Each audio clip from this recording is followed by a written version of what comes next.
찬송가 263장 찬송하시면서 1월 3일 화요일 새벽 기도회를 하나님께 올려드립니다.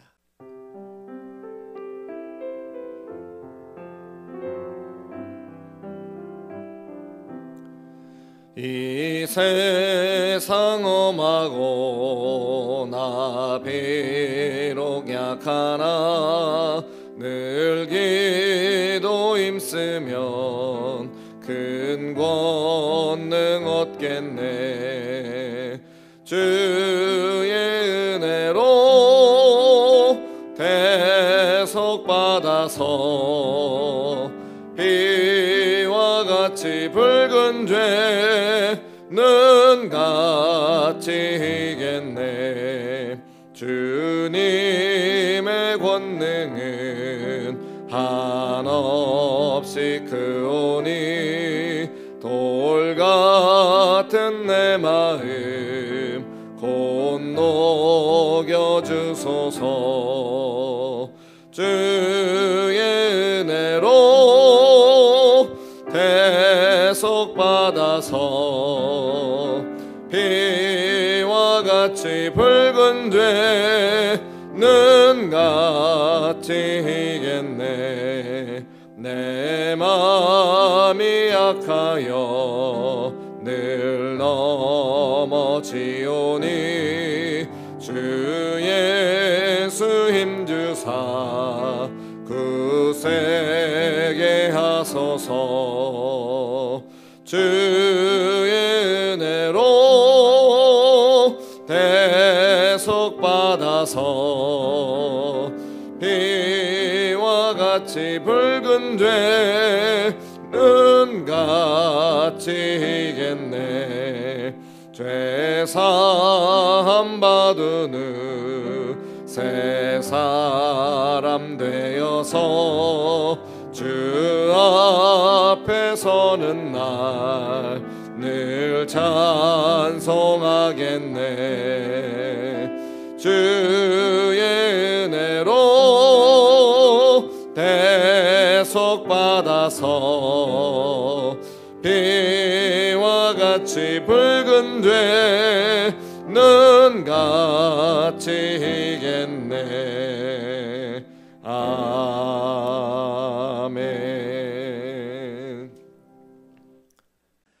사도신경으로 신앙 고백하겠습니다. 나는 전능하신 아버지 하나님 천지의 창조주를 믿습니다. 나는 그의 유일하신 아들 우리 주 예수 그리스도를 믿습니다.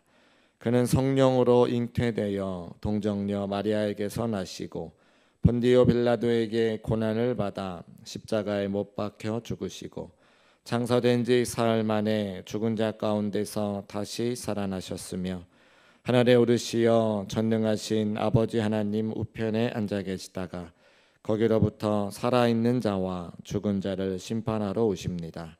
나는 성령을 믿으며 거룩한 공교회와 성도의 교제와 죄를 용서받는 것과 몸의 부활과 영생을 믿습니다. 아멘. 찬송가 259장을 하나님께 올려드립니다.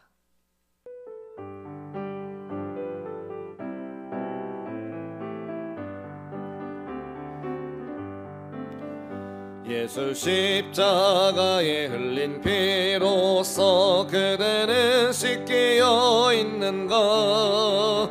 더러운 죄이게 하는 능력을 그대는 참을지 하는가. 예수의 보혈로 그대는 씻기어 있는가. 마음속에 여러가지 죄악이 깨끗이 씻기어 있는가. 주 예수와 밤낮으로 늘 함께 그대는 행동을 하는가. 아무 때나 어디서나 그대는 십자가 붙들고 있는가.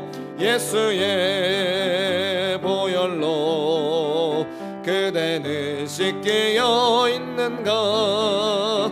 마음속에 여러가지 죄악이 깨끗이 씻기어 있는가. 주님 예수 다시 올 때 그대는 영접할 예복이 있는가. 그대 몸은 거룩한 곳 천국에 들어갈 준비가 됐는가. 예수의 보혈로 그대는 씻기어 있는가. 마음속에 여러가지 죄악이 깨끗이 씻기어 있는가. 모든 죄에 더러워진 예복을 주 앞에 지금 다 벗어서 샘물같이 솟아나는 보혈로 눈보다 더 이게 씻으라. 예수의 보혈로 그대는 씻기어 있는가. 마음속에 여러가지 죄악이 깨끗이 씻기어 있는가. 하나님 말씀 구약성경 이사야 1장 10절로 18절까지 말씀, 하나님의 말씀을 받겠습니다. 함께 고백하시고 한 목소리로 합독합니다. 하나님의 말씀을 받겠습니다. 너희 소돔의 관원들아 여호와의 말씀을 들을지어다. 너희 고모라의 백성아 우리 하나님의 법에 귀를 기울일지어다. 여호와께서 말씀하시되 너희의 무수한 재물이 내게 무엇이 유익하뇨. 나는 수량의 번제와 살찐 짐승의 기름에 배불렀고 나는 숫송아지나 어린 양이나 수점소의 피를 기뻐하지 아니하노라. 너희가 내 앞에 보이러 오니 이것을 누가 너희에게 요구하였느냐. 내 마당만 밟을 뿐이니라. 헛된 죄물을 다시 가져오지 말라. 분향은 내가 가증히 여기는 바요. 월삭과 안식일과 대회로 모이는 것도 그러하니 성회와 아울러 악을 행하는 것을 내가 견디지 못하겠노라. 내 마음이 너희의 월삭과 정한 절기를 싫어하나니 그것이 내게 무거운 짐이라 내가 지기에 곤비하였느니라. 너희가 손을 펼 때에 내가 내 눈을 너희에게서 가리고 너희가 많이 기도할지라도 내가 듣지 아니하리니 이는 너희의 손에 피가 가득함이라.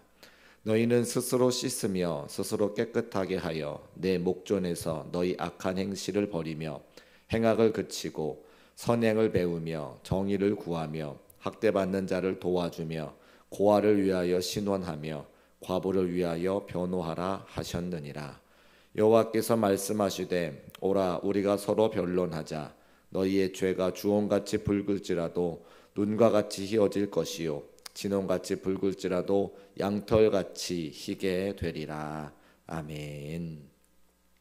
하나님의 거룩한 말씀으로 하루를 시작하는 대림교회 모든 성도님들께 하늘 아버지께서 허락하시는 은혜와 사랑이 가득한 한 날 되시기를 주의 이름으로 축복합니다. 신년 말씀 축제가 계속돼서 진행되고 있습니다. 어제도 하나님의 말씀으로 많은 분들과 함께 은혜를 나누게 되었는데요. 오늘과 내일도 계속되니까 우리 사랑하는 성도님들 또 가정에서 혹은 성전에서 함께 모여 말씀 나누시고 은혜 받는 일에 최선을 다하는 복된 날 되시기를 주의 이름으로 축복합니다. 이사야가 예언했던 시절은 기원전 740년부터 기원전 681년까지였습니다. 오랜 시간 동안 예언자로 살게 된 것이죠. 그 시기에는 외적으로 내적으로 상당한 위기와 어려움의 시간이었습니다. 외적으로는 아수르가 문제였죠. 이사야는 남유다의 예언자로 살았지만 남유다와 북이스라엘 모두에게 가공할 위협한 세력이 있었는데 바로 아수르였습니다. 아수르는 이미 큰 제국을 건설했지만 그것에 만족하지 않고 다음으로 이집트를 침략하려고 했는데요. 그 이집트로 가기 위해서 북이스라엘과 남유다를 지나가야 되는 그 지역에 있는 나라가 바로 남유다와 북이스라엘이었습니다. 이사야가 남유다에서 예언하였던 기원전 721년에 동족 북이스라엘이 아수르에게 짓밟히는 것을 직접 보게 되었죠. 4명의 왕을 거치면서 예언했지만 그 시대가 아수르 때문에 한시도 잠잠할 데가 없었고 마음 편할 데가 없었는데 그때 바로 이사야가 하나님의 말씀을 대언했다고 하는 겁니다. 내적으로는 남유다는 다윗 왕 시대가 지나가고 형식만 남은 예배 그리고 껍질만 남은 신앙으로 영적으로 메말라 있던 시대에 하나님의 말씀을 전하게 되었습니다. 그러니까 내적으로는 형식만 남은 예배, 영적으로 메말라 있는 그런 시대와 외적으로는 아수르의 침략이 이어지는 그런 시대에 하나님의 말씀을 전하는 역할을 이사야가 맡았다고 하는 것이죠. 그 어려운 시대에 하나님께서 선지자 이사야를 통해서 첫 번째 하시는 말씀이 무엇이었는가? 너희들은 짐승보다 못한 자들이다. 이렇게 어제 말씀하시는 하나님을 우리가 보게 됐습니다. 소도 나귀도 자신을 길러주고 먹이는 인자를 알건만 주인을 알건만 어떻게 너희는 창조주를 기억하지 못하느냐? 너희의 부모처럼 너희를 잘 이끌어 주었던 잘 돌보아 주었던 그 하나님을 어떻게 알지 못하느냐? 짐승보다 못한 존재로 살아가느냐? 어제 그렇게 말씀하신 것을 우리가 확인했죠. 또 오늘 함께 읽은 말씀 앞전에 바로 9절에 보니까 패역한 이스라엘 백성들이 소돔과 고모라처럼 멸망시키겠다고 하는 두려운 말씀을 주시는 것도 어제 확인했습니다.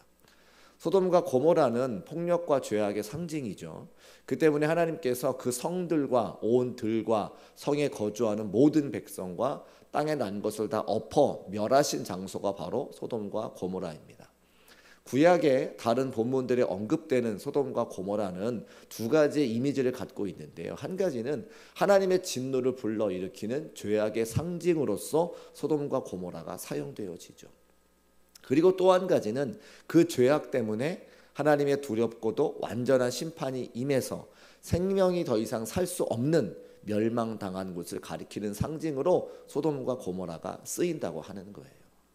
한 가지만 덧붙이자면 창세기 13장 10절에 보면 소돔을 원래 뭐라고 이야기하냐, 고모라를 뭐라고 이야기하냐면 여호와의 동산 같고 애굽 땅과 같다고 기록하고 있어요. 풍성한 지역이었다고 말하고 있습니다.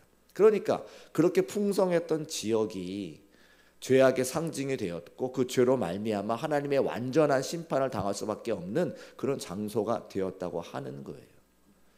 그런데 그런 점들을 고려할 때 오늘 10절부터 시작되는 말씀을 통해서 보면 지금 예루살렘 성전에서 여호와 하나님 앞에 제사 드리고 예배하는 공동체가 바로 소돔과 고모라 같다고 외치는 이 이사야의 선포는 사실은 굉장히 이스라엘 백성들에게나 성경을 읽는 우리들에게 충격적인 사실이라고 하는 것이죠. 하나님께서 이렇게 말씀하시는 이유가 있습니다. 11절과 12절 말씀인데 우리 같이 한번 읽어보겠습니다. 시작. 여호와께서 말씀하시되 너희의 무수한 재물이 내게 무엇이 유익하뇨? 나는 수장의 번제와 살찐 짐승의 기름에 배불렀고 나는 숫송아지나 어린 양이나 수염소의 피를 기뻐하지 아니하노라. 너희가 내 앞에 보이러 오니 이것을 누가 너희에게 요구하였느냐? 내 마당만 밟을 뿐이니라. 아멘. 그 당시에 남유다 백성들이나 북이스라엘 백성들에게 가장 시급한 문제가 무엇이었습니까? 외적으로 침략해오는 아수르의 세력입니다. 그래서 그들은 하나님 앞에 나올 때마다 많은 제물로 제사를 드리면서 목적이 있었어요. 아수르를 좀 물리쳐 달라고, 이 아수르의 문제를 해결해 달라고 하나님께 제사를 드렸습니다. 하지만 하나님께서는 아수르가 문제라고 말씀하신 적이 한 번도 없어요.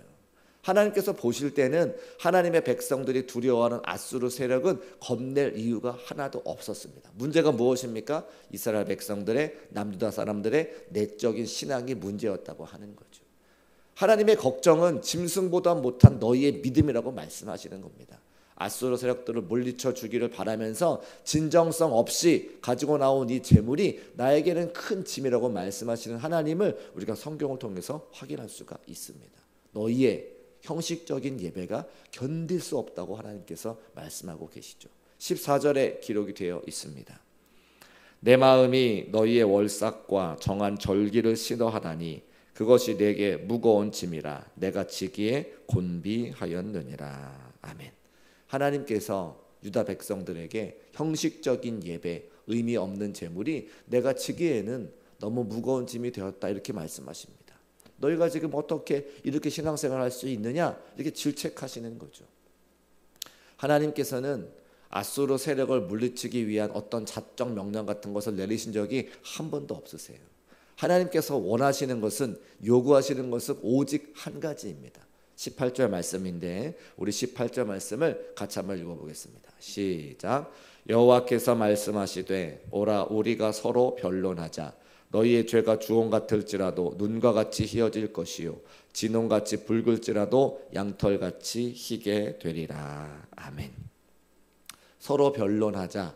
이것이 하나님께서 이스라엘 백성들에게 요청하시는 내용이었습니다. 변론하다라고 하는 말은 히브리어 아카흐, 야카흐라고 하는 단어인데요. 이 말은 앞에 나서다 이런 뜻이 있습니다. 하나님께서 남유다와 북이스라엘 백성들에게 발견하신 문제는 재물 뒤에 숨어 있는 거예요. 많은 재물을 가지고 와서 하나님께 드리고 정작 자신은 그 재물 뒤에 숨어 있어서 나서지 않는 겁니다. 재물 뒤에 숨어서 여전히 악한 행동들을 멈추지 않는 것, 그게 문제다라고 말씀하시는 거죠. 그들의 믿음을 하나님 앞에 드러내지 않습니다. 재물만 던져놓고 정작 그들은 탄식하는 마음을 하나님 앞에 드러내지 않고 기도하지 않는다는 거예요. 하나님께서 그들에게 내리신 처방은 야카흐, 이제 하나님 앞에 나오라 이렇게 말씀하시는 거죠. 재물 뒤에 숨지 말아라. 형식적인 예배 뒤에 너희 자신을 숨기지 말아라 말씀하고 있는 겁니다. 이제는 드러내고 하나님 앞에서 말하고 너희들이 어떤 생각을 가지고 있는지, 어떤 고통이 있는지, 어떤 고민이 있는지 나에게 모두 말하라 말씀하시는 거예요. 근데 여기서 더 중요한 게 한 가지 있습니다. 서로 변론하자. 서로라고 하는 단어가 더 중요하다는 거예요. 나도 너희 앞에 설 것이니 너희도 내 앞에 나와라. 서로 우리 얼굴을 맞닿하고 대면하여 문제를 한번 이야기해 보자 이렇게 말씀하시는 거죠. 하나님께서 하나님 자신과 백성들을 동일 선상에 두고 말씀하시는 거예요. 여기에 은혜가 있습니다.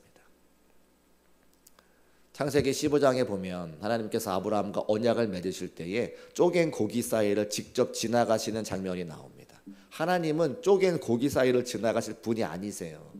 원래 쪼갠 고기 사이를 지나가는 건 양쪽 사람들의 언약을 맺는 양쪽 사람들이 동등할 때 서로 그 고기를 지나가는 것이지, 주인과 종이 약속을 맺을 때에는 종만, 노예만 거기를 지나가게 돼 있습니다. 근데 하나님께서 친히 아브라함도 지나가지 않는 그 쪼갠 고기 사이를 지나가시고 아브라함과 언약을 맺으세요. 지금 이사야 선지자를 통해서 우리에게도 말씀하시는 것이 바로 그 지점입니다. 서로 변론하자. 나도 너희 앞에 설 터이니 너희도 내 앞에 나와라. 당시에 남유다 사람들은 국가적인 위기 가운데 큰 어려움을 겪고 있었습니다. 아수르라고 하는 엄청난 제국 앞에서 그들은 두려워했죠. 그들은 많은 재물을 하나님께 드리고 재물 뒤에 숨어 살고 있었습니다. 우리는 어떻습니까? 우리 인생에 당면한 많은 위기와 어려움들을 해결하기 위해서 우리는 어떠한 모습을 하나님께 보이고 있습니까? 많은 재물과 형식적인 예배 뒤에 숨어서 하나님을 조정하기 원하는 것은 아니세요. 하나님이 보실 때 우리 인생의 문제는 아무것도 아닌데 하나님 앞에 나오지 않고 기도하지 않고 그저 제사만 올려드리고 예배만 드리고 많은 재물을 드려서 이것 보시고 해결해 주세요 이렇게 이야기하는 것은 아닙니까? 하나님은 우리의 재물보다 우리 스스로를 받기 원하세요. 우리 각 사람이 통회하고 자복하는 심정으로 하나님 앞에 나와서 기도하고 말씀 듣고 새로워지기를 원하신다는 말씀입니다. 하나님 앞에 나오지 않고 숨어 있는 것을 하나님은 기뻐하지 않으십니다. 부디 오늘 우리는 주님 앞에 우리의 있는 모습 그대로 나오실 수 있는 대륜교회 모든 성도가 되시기를 주의 이름으로 축복합니다. 그렇게 하면 하나님의 우리 인생에 당면한 문제들을 해결해 주시고 구속의 은혜를 허락하신다 말씀하고 있어요. 그 말씀이 어디 있습니까? 27절 말씀에 기록하고 있습니다. 우리 27절 말씀을 다 같이 한번 읽어보겠습니다. 시작. 시온은 정의로 구속함을 받고 그 돌아온 자들은 공의로 구속함을 받으리라. 아멘. 하나님께서는 당신의 백성들에게 야카흐 하기만 하면 구원을 주시겠다고 약속하십니다. 하나님께서 구속하실 것이라고 하는 말씀을 2번이나 거듭해서 말씀하시죠. 문제 뒤에 숨지 말고 죄물 뒤에 숨지 말고 나오면 내가 너희를 구속하겠다. 내가 너희를 구원하겠다. 내가 너희를 회복시켜 주시겠다 말씀하고 계십니다. 이 말씀이 이사야 전체에 흐르는 주제라고 하는 거예요. 징계하지만 내가 너희를 구원하겠다. 어제도 말씀드렸죠. 9절 말씀에 생존자를 조금 남겨두시는 아버지 하나님. 오늘 우리가 이사야의 말씀을 듣고 하나님 앞에 정직하게 우리 자신을 드러내어서 하나님의 구속과 위로를 덧입을 수 있는 복되고 귀한 하루가 되시기를 주의 이름으로 축복합니다. 기도하겠습니다. 살아계신 아버지 하나님, 감사합니다. 죄로 인해 죽을 수밖에 없는 우리들을 구원하여 주시고 하나님의 자녀 삼아 주시며 오늘도 우리를 구속하겠다, 구속해 주시겠다 말씀하시는 그 아버지의 말씀을 듣게 하시니 참으로 감사합니다. 하나님 앞에 나오게 하시고 재물 뒤에 숨지 않게 하시며 하나님 앞에 함께 모여 주의 말씀을 듣고 은혜 나누며 기도할 수 있는 대림교회 모든 성도의 삶이 될 수 있도록 도와주옵소서. 우리 대림교회를 축복하여 주셔서 신년 말씀 성회로 모이게 하시니 참으로 감사합니다. 시간 주의 거룩한 말씀 듣고 기도하며 변화받아 새해를 주의 말씀으로 순종하며 나아가는 우리 모두가 될 수 있도록 역사하여 주옵소서. 세우신 담임 목사님 기억하여 주시고 영과 육의 강건함 허락하여 주옵시며 맡겨주신 목양의 사역을 잘 감당하실 수 있도록 성령의 충만한 능력과 은혜를 허락하여 주옵소서. 사랑하는 대림교회 성도님들 한 분 한 분 주의 동력자가 되게 하시고 사명자가 되게 하셔서 우리에게 맡기신 선교하는 일에 교육하는 일에 힘쓰고 애쓰는 모든 성도의 삶이 될 수 있도록 도와주옵소서. 질병 가운데 고통당하는 성도들 머리끝부터 발끝까지 주님께서 친히 안수하여 주셔서 깨끗이 고침받고 나음받는 귀한 시간으로 인도하여 주옵시며 물질에 어려움 당한 성도들 이 또한 지나가게 하시는 6월의 은혜를 경험하게 하시며 풍성하게 채우시고 갚으시는 하나님의 은혜를 기대하며 기도하고 기다릴 수 있는 성도의 삶이 될 수 있도록 역사하여 주옵소서. 사랑하는 자녀들 그 삶의 자리마다 주께서 인도하시기를 원합니다. 구말려 같은 인생길에 동행하여 주셔서 날마다 좋은 길로 인도하여 주옵시고 각 분야의 권위자가 되어서 이 모든 것이 하나님의 은혜임을 날마다 기억하고 감사할 수 있는 형통한 자의 삶이 될 수 있도록 은혜와 능력을 허락하여 주옵소서. 오늘도 함께 하실 것을 믿고 감사드리며 거룩하신 예수 그리스도의 이름으로 축복하고 기도합니다. 아멘. 하늘에 계신 우리 아버지, 아버지의 이름을 거룩하게 하시며 아버지의 나라가 오게 하시며 아버지의 뜻이 하늘에서와 같이 땅에서도 이루어지게 하소서. 오늘 우리에게 일용할 양식을 주시고 우리가 우리에게 잘못한 사람을 용서하여 준 것 같이 우리 죄를 용서하여 주시고 우리를 시험에 빠지지 않게 하시고 악에서 구하소서. 나라와 권능과 영광이 영원히 아버지의 것입니다. 아멘.